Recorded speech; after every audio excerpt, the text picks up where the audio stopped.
আসসালামু আলাইকুম। আমি আছি এখন জামিয়াতুল ফালাহ মসজিদের সামনে। জামিয়াতুল ফালাহ মসজিদে আজকে অনেক বিশাল বড় একটা মাহফিল হচ্ছে এবং বেশ কিছু ইসলামিক জিনিসপত্রের দোকান দেখতে পাচ্ছি। আপনাদেরকে একটু ইসলামিক জিনিসপত্রের দোকানগুলো ঘুরে দেখাবো।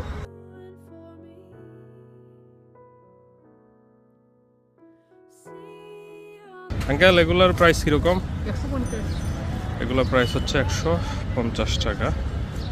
হারামাইন লেখা আছে আর টুপিটাও খুবই সফট।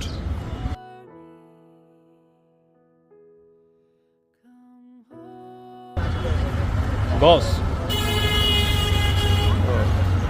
এগুলা গজ হচ্ছে 180 টাকা করে। আর এগুলা কি সেম প্রাইসের সবগুলা? বিভিন্ন দামের আছে না?